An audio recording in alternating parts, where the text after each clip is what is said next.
Assalamualaikum sahabat zona film. Hal yang paling membingungkan dialami oleh ilmuwan ini. Karena setelah mengalami koma selama 4 hari, entah kenapa sob, tiba-tiba aja identitas serta pekerjaannya diambil oleh orang tak dikenal. Dan anehnya lagi sob, sang istri malah tidak mengenalinya dan justru memilih untuk mendampingi pria asing itu. Karena itulah di sepanjang film sobat-sobat bakal dibuat penasaran dengan apa yang sebenarnya telah terjadi. Apakah ilmuwan ini berhalusinasi atau memang ada konspirasi besar di baliknya? Tapi tenang aja sob, karena sobat-sobat juga bakal disuguhkan dengan aksi pertarungan epik dari sang ilmuwan yang ternyata dia mempunyai skill bela diri di atas rata-rata layaknya seorang assassin profesional. Kira-kira siapakah ilmuwan ini sebenarnya? Oke sob, daripada makin penasaran, mending kita langsung aja masuk ke alur ceritanya. Film pun dimulai dengan memperlihatkan seorang ilmuwan bernama Martin Harris yang sedang melakukan perjalanan bersama istrinya yang bernama Elizabeth Harris. Mereka berdua bermaksud menuju Berlin untuk menghadiri sebuah konferensi ilmiah seputar pengembangan bioteknologi di bidang pertanian.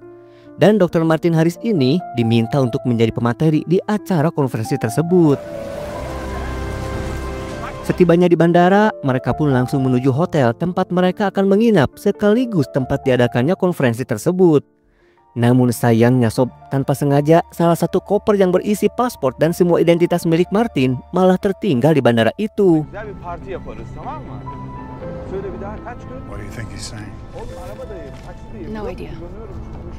Lalu setibanya di hotel, Martin yang menyadari jika salah satu kopernya tertinggal di bandara segera memanggil taksi dan kembali ke bandara saat itu juga.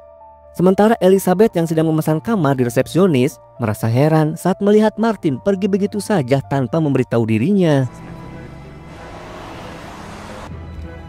Di perjalanan, Martin yang sempat terjebak macet meminta sopir taksi yang bernama Gina untuk mencari jalan alternatif lain demi menghindari kemacetan.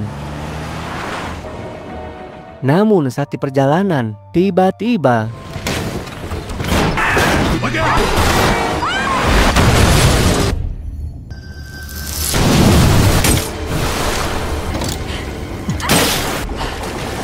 saat Martin terpingsan karena kepalanya sempat membentur kaca jendela, Gina yang berhasil keluar lebih dulu pun berusaha mengeluarkan Martin dengan memecahkan kaca bagian belakang mobilnya. Setelah Martin berhasil diselamatkan, petugas medis pun segera membawanya ke rumah sakit. Sementara Gina sendiri malah pergi begitu saja dengan gelagat ketakutan.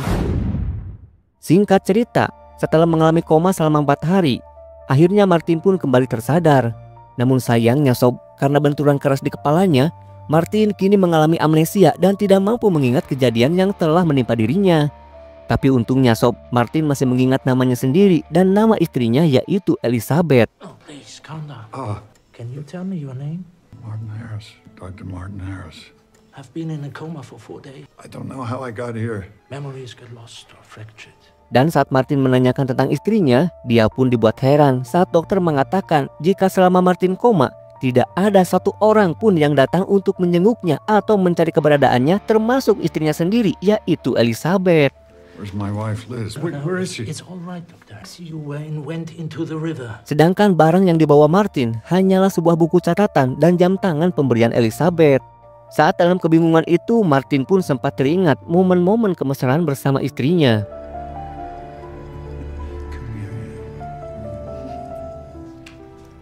Lalu saat dia membuka buku catatannya, ia menemukan beberapa baris kode di salah satu lembar buku tersebut. Namun sayangnya, ia tidak bisa mengingat apa maksud dari kode-kode itu. Lalu ketika Martin sedang menonton televisi, ia sempat melihat pemberitaan yang mengabarkan jika Pangeran Sada telah tiba di sebuah hotel untuk menghadiri sebuah konferensi ilmiah. Melihat itu, Martin pun jadi teringat jika maksud kedatangannya ke Berlin adalah untuk menghadiri konferensi ilmiah yang akan digelar di sebuah hotel tempat dia dan istrinya menginap. I'm here for the summit. Nurse! Seketika itu, Martin pun bersiap meninggalkan rumah sakit untuk menemui istrinya di hotel tersebut. Dokter yang merasa khawatir dengan kondisi Martin pun melarangnya untuk pergi. Namun karena Martin tetap memaksa, akhirnya dokter pun mengizinkannya dengan catatan Martin harus mendatangi surat persetujuan terlebih dahulu. And here's my card. Beach to contact me immediately. Thank you. Setibanya di hotel tersebut, kepada petugas resepsionis, Martin pun menanyakan nomor kamar hotel tempat istrinya menginap. Namun karena Martin tidak bisa menunjukkan kartu identitasnya, petugas resepsionis pun menolak untuk memberitahu Martin. I've lost my passport. I'm going to need some ID, sir. Dan saat Martin melihat Elizabeth yang akan memasuki aula pertemuan, ia pun memaksa menerobos masuk hingga harus berurusan dengan pihak keamanan hotel. It's my wife over there by the buffet, so I need you to take me to her right now. Karena Martin terus memaksa, akhirnya pihak keamanan pun mengantarkan Martin menemui Elizabeth. The lady in the dark dress. Okay. Namun anehnya Sob, saat dipertemukan dengan istrinya, entah kenapa Elizabeth malah tidak mengenali Martin. What's wrong? Oh, you must have me confused with someone else. Lalu saat seorang pria menghampirinya, Martin pun dibuat kebingungan karena pria tersebut mengatakan jika dirinya adalah Martin Harris, suami dari Elizabeth. Bahkan Elizabeth pun mengakui jika si Martin palsu ini adalah suaminya. Martin yang tidak terima pun akhirnya emosi hingga perdebatan pun terjadi. Come on, tell me. What's this all about? Demi mencegah keributan, akhirnya pihak keamanan pun terpaksa harus mengamankan Martin yang asli. Saat diamankan, Martin pun meminta pihak keamanan untuk memeriksa rekaman CCTV hotel karena dia yakin jika 4 hari yang lalu ia datang ke hotel ini bersama Elizabeth. Right there. That's Liz. I must have been outside. Tapi sayangnya Sob, 4 hari yang lalu Martin memang tidak sempat memasuki lobi hotel karena dia segera pergi ke bandara untuk mengambil kopernya yang tertinggal. Sehingga kehadirannya di sana pun tidak sempat terekam oleh kamera CCTV. Dan anehnya lagi Sob, justru rekaman CCTV itu menunjukkan jika pada malam harinya Elizabeth terlihat sedang bersama pria yang mengaku sebagai Martin Harris. As you can see, you all know that. Melihat keanehan itu, Martin yang keheranan pun teringat pada salah satu teman baiknya, yaitu Dr. Nicole. This is Dr. Cole. Namun sayangnya, saat dihubungi, Dr. Nicole tidak mengangkat panggilan teleponnya. Martin pun teringat jika selama ini dirinya sedang melakukan penelitian tentang bioteknologi pangan bersama seorang profesor bernama Bessler. Dan kehadirannya di sana adalah untuk memenuhi undangan Profesor Bessler yang memintanya untuk menjadi pembicara. Professor Bressler, talk to him. He's the reason I'm in Berlin. Namun karena Martin dan Profesor Bessler tidak pernah bertemu secara langsung dan hanya berkomunikasi melalui telepon saja, pihak keamanan pun meragukan kesaksian Martin ini.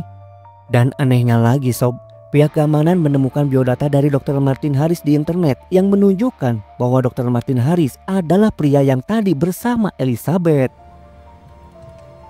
Martin yang merasa kebingungan pun akhirnya meminta izin untuk pergi dari sana dengan alasan jika dirinya akan kembali ke rumah sakit untuk memeriksakan penyakit amnesianya. At the hospital here in Berlin. So embarrassed. Immigration comes back.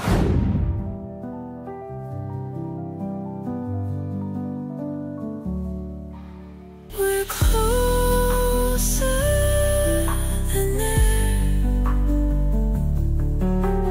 breathing the same sigh under this endless sky.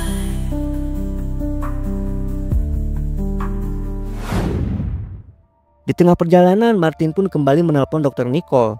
Namun karena Dr. Nicole tidak mengangkat teleponnya, akhirnya Martin pun meninggalkan pesan dengan mengatakan jika identitasnya sudah dicuri oleh orang yang mengaku sebagai dirinya. Martin pun meminta Dr. Nicole untuk membantunya menyelesaikan masalah ini. I don't know what she's doing. I'm in trouble, Rod. Lalu saat hendak ke rumah sakit, Martin yang merasa sedang diikuti oleh seseorang pria misterius pun segera berlari hingga kejar-kejaran pun terjadi.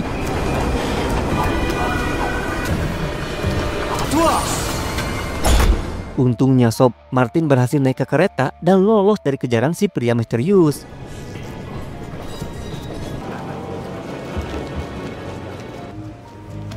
Kemudian dari sebuah buku telepon, Martin berhasil menemukan alamat kantor Profesor Bessler. Dan di saat yang bersamaan, Martin pun melihat taksi yang memiliki nomor sama persis dengan taksi yang ia naiki sebelum dirinya terjatuh ke dalam sungai. Martin pun memutuskan untuk mengikuti taksi tersebut. Kemudian ia pun bertemu dengan pemilik perusahaan taksi dan menanyakan tentang sopir taksi bernama Gina.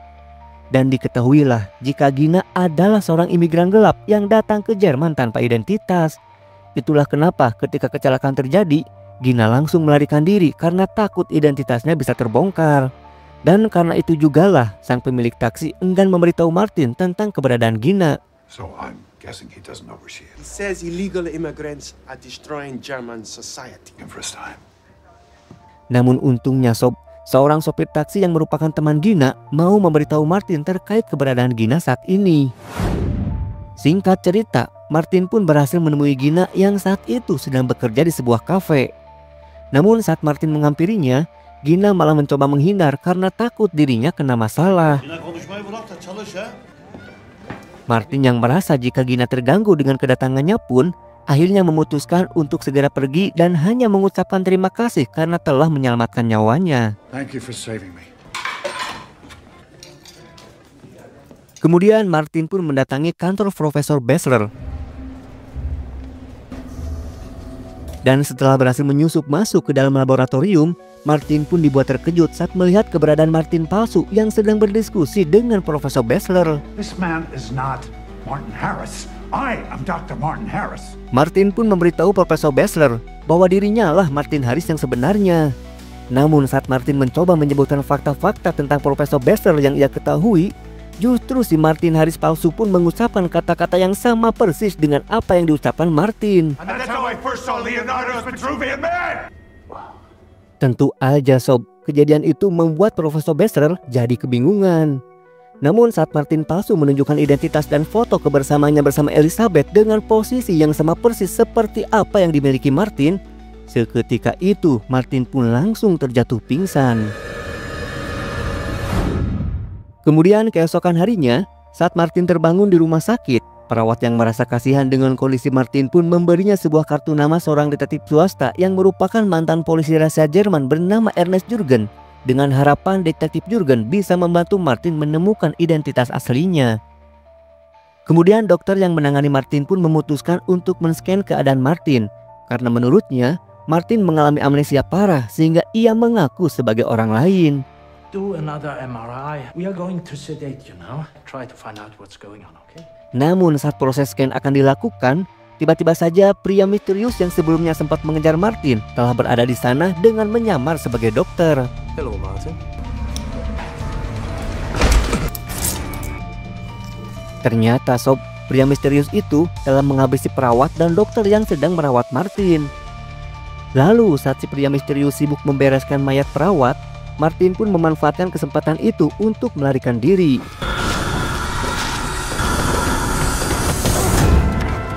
Setelah Martin berhasil lolos dari kejaran si pria misterius, dia pun segera pergi untuk menemui detektif Jurgen sesuai arahan dari sang perawat. Herr Jurgen? Yeah. Dan setibanya di tempat detektif Jurgen, Martin pun memperlihatkan buku catatan miliknya dan menceritakan semua hal yang telah dia alami selama ini. Detektif Jurgen pun mempertanyakan tentang deretan nomor yang tertulis di buku tersebut. Martin pun mengatakan jika itu hanyalah catatan biasa yang ditulis oleh istrinya. Sedangkan yang menjadi misteri besar untuk detektif Jurgen dan juga Martin saat ini adalah kenapa Martin palsu bisa mengambil posisinya, bahkan mengambil istrinya juga.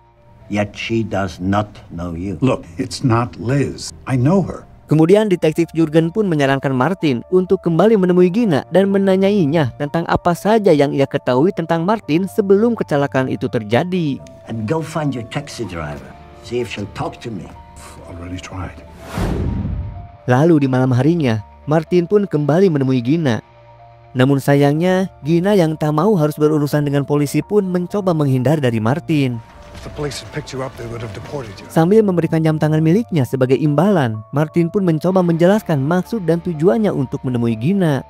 Dan karena tidak ada hotel yang bisa menerima seseorang tanpa identitas, Martin pun terpaksa meminta Gina untuk mengizinkannya menginap di apartemen miliknya. And I need a place to crash tonight. Please. Sesampainya di sana, Gina pun menceritakan jika saat ini dirinya sedang menabung untuk mendapatkan identitas baru demi bisa menjalani kehidupannya yang lebih baik. Lalu saat mereka sedang berbincang, teman Gina pun tiba-tiba saja datang untuk memberikan kunci mobilnya kepada Gina. Dan setelahnya, Martin pun meminta izin untuk menggunakan kamar mandi. Lalu ketika Martin sedang di kamar mandi, tiba-tiba saja terdengar suara seseorang mengetuk pintu. Dan ternyata itu adalah si pria misterius bersama satu temannya yang lain. Mendengar suara mencurigakan, Martin pun segera bersembunyi. Sementara Gina yang telah berhasil dilumpuhkan pun terlihat akan dihabisi oleh si pria misterius.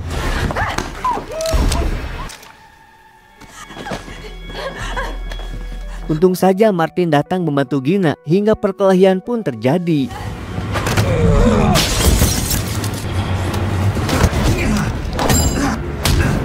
Saat Martin sedang sibuk bertarung, Gina pun memanfaatkan kesempatan itu untuk kabur dari sana. Namun saat menuruni tangga, Gina menemukan jika temannya sudah dalam keadaan tak bernyawa. Sementara di dalam apartemen, terlihat jika Martin sedang terdesak dan mulai tak berdaya.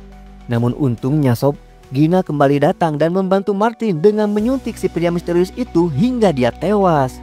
Because Keys, come on, you can't stay here. Karena masih ada satu pria lagi yang sedang memburu mereka, Martin dan Gina pun segera kabur dengan menggunakan mobil taksi milik Gina. Namun si penjahat yang sempat melihat mereka pun berusaha mengejarnya hingga aksi kejar-kejaran pun terjadi.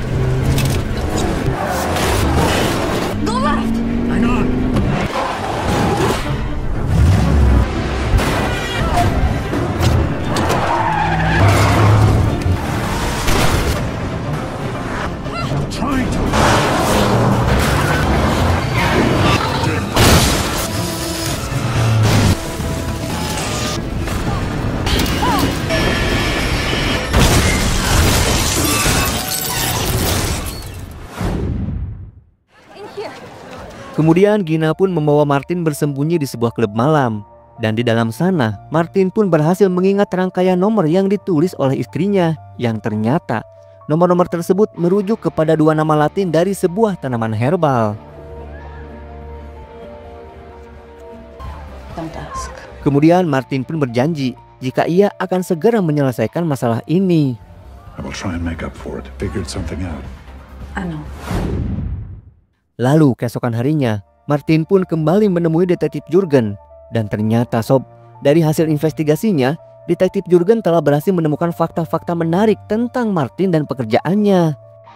Detektif Jurgen pun menjelaskan jika Pangeran Sada adalah investor dari proyek yang sedang dijalankan oleh Profesor Bachelor bersama Dr. Martin, yaitu proyek tentang pengembangan pangan dengan memanfaatkan bioteknologi untuk meminimalisir terjadinya gagal panen sehingga nantinya hal itu dapat mengurangi tingkat kelaparan dunia.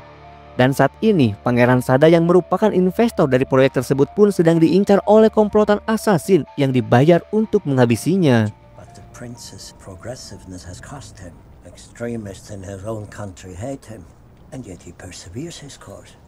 Dan detektif Jurgen juga curiga jika Martin palsu adalah seorang asasin yang ditugaskan untuk menghabisi Pangeran Sada. Martin Harris was just a few guests in a confined space with Prince Sada. Kemudian Martin yang teringat jika hari ini Elizabeth akan pergi ke sebuah pameran, dia pun bermaksud menemuinya untuk menanyakan tentang apa yang sebenarnya terjadi. Setibanya di sana, Martin pun meminta Gina untuk memantau pergerakan Martin palsu, sedangkan dirinya sendiri berencana untuk mengikuti Elizabeth dari belakang. Namun sayangnya sob, di sana juga ada si pria misterius yang terus mengawasi Elizabeth.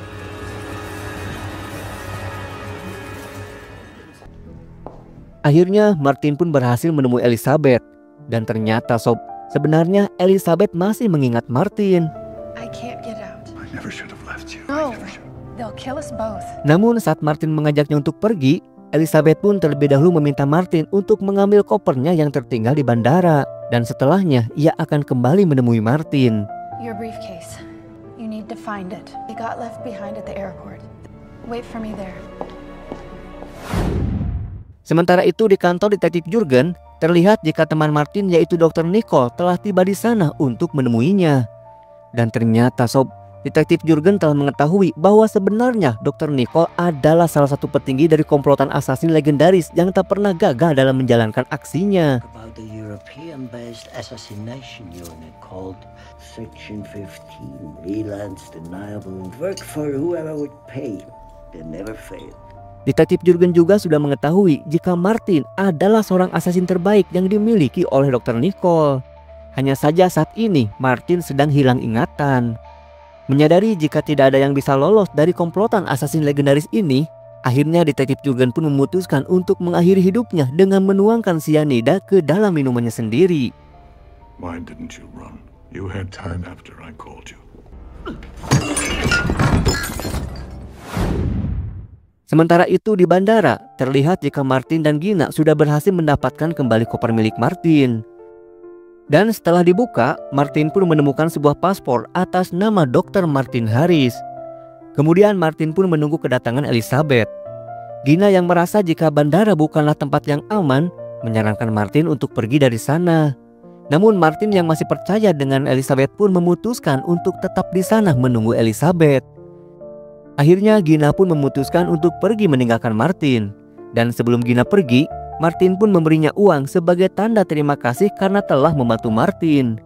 Gina pun mengembalikan jam tangan yang diberikan oleh Martin dan mengingatkannya untuk tetap berhati-hati. Lalu beberapa saat kemudian, Dr. Nicole pun terlihat menghampiri Martin. Martin yang belum menyadari siapa sebenarnya Dr. Nicole tidak mencurigainya sedikit pun. Namun saat mengetahui jika Dr. Nicole datang bersama penjahat yang selama ini memburunya, tiba-tiba Gina yang sempat melihat kejadian itu pun mencoba mengejarnya dengan mengambil paksa sebuah mobil taksi.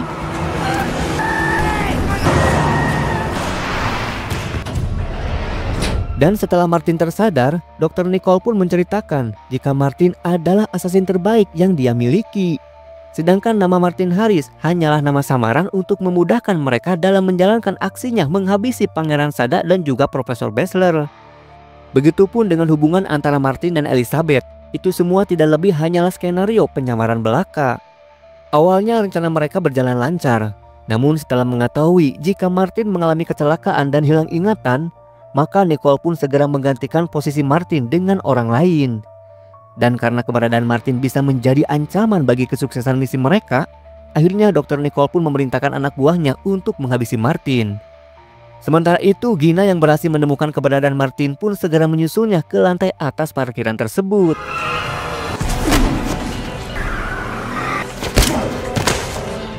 Kemudian, asasin bawahannya Nicole pun terlihat sudah bersiap untuk mengeksekusi Martin.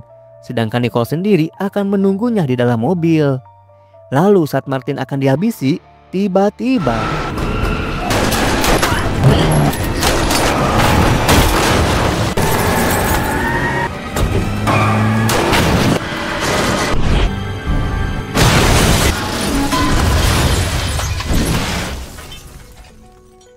setelah Gina berhasil menghabisi Nicole dan juga asasinnya, Martin pun mengambil sebuah koper yang sempat dijatuhkan Nicole sebelumnya.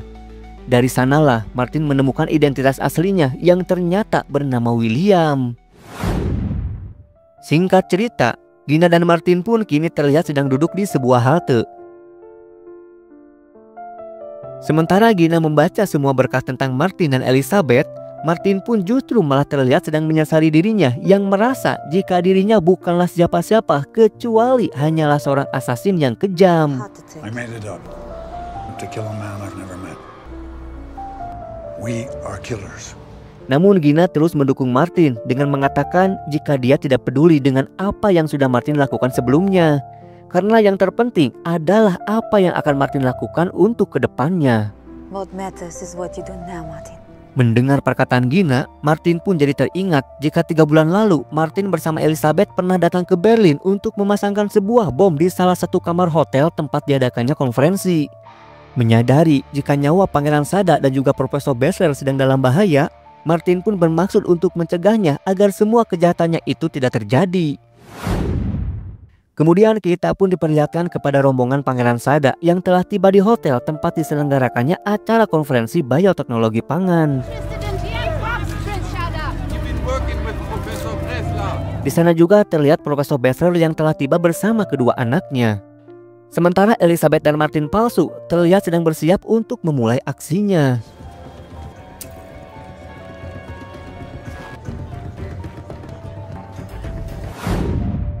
Di saat yang bersamaan, Martin dan Gina yang telah berada di sana pun segera menemui pihak keamanan hotel untuk memperingatkan mereka agar segera melakukan evakuasi.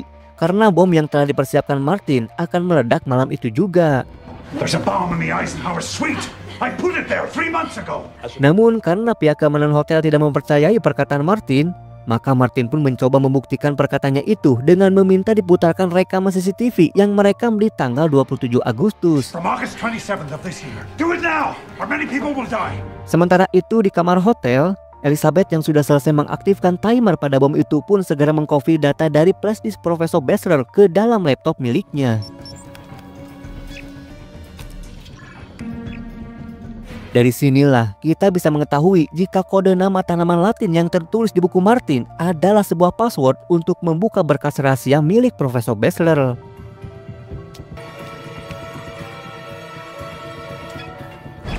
Setelah semuanya selesai, Elizabeth pun memberi kode kepada Martin palsu untuk segera menjalankan misinya.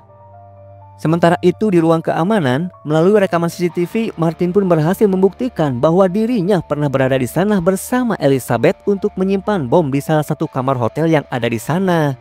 Seketika itu, pihak keamanan pun segera melakukan evakuasi kepada seluruh tamu hotel. Sofort Alarm auslösen. Das gesamte Hotel wird evakuiert. Lalu saat Martin melihat Profesor Bachelor dan kedua anaknya melalui kamera CCTV, ia pun teringat jika target utamanya adalah Profesor Bachelor, bukan Pangeran Sada. Sementara Elizabeth yang menyadari jika misinya telah terbongkar, segera memerintahkan Martin palsu untuk menghabisi Profesor Bachelor yang kini sedang berusaha mengevakuasi dirinya dan anak-anaknya. Find the target, finish it. Sedangkan Elizabeth sendiri akan kembali ke kamar untuk menonaktifkan bomnya.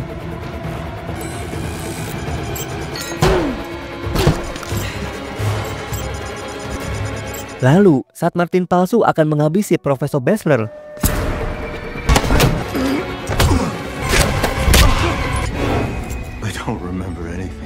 sementara itu di saat yang bersamaan, Elizabeth terlihat sedang berusaha untuk menghentikan timer pada bomnya.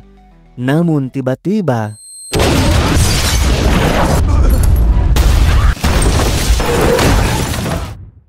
sementara Martin yang selamat dari ledakan itu pun tiba-tiba saja dia berhasil mengingat kembali semua hal tentang dirinya, termasuk mengingat bahwa dia adalah assassin terbaik dengan skill bertarung di atas rata-rata. Seketika itu, Martin pun mengeluarkan teknik terbaiknya. I didn't forget everything.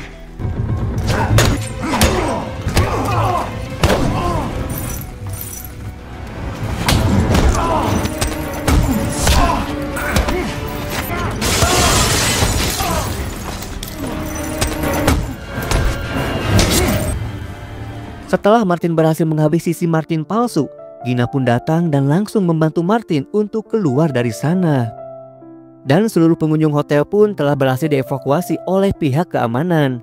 Hingga dari insiden ledakan bom tersebut, tidak ada korban jiwa kecuali Elizabeth yang tewas saat berusaha menghentikan bomnya.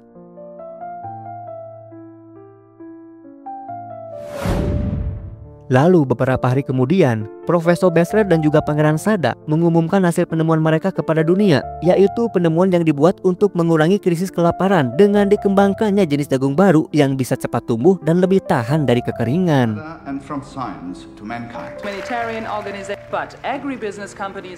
Sementara Martin dan Gina terlihat sedang berjalan bersama dengan identitas baru mereka, yaitu sebagai pasangan Henry Tyler dan juga Claudia Mary Tyler. Who are you? Henry Taylor. Nice to meet you. Nah, jadi sob, meski Martin ini awalnya adalah assassin jahat yang akan menghabisi Profesor Bachelor, namun karena insiden kecelakaan yang membuatnya sempat lupa ingatan, ia pun akhirnya berusaha untuk menggagalkan rencana jahatnya sendiri demi keselamatan banyak orang. Jadi sob, seburuk apapun seseorang, sebenarnya dia tetap masih punya peluang untuk bertobat dan melakukan kebaikan. Maka janganlah menilai orang dari masa lalunya. Umar bin Khattab pernah berkata, terkadang orang dengan masa lalu paling kelam bisa menciptakan masa depan yang lebih cerah.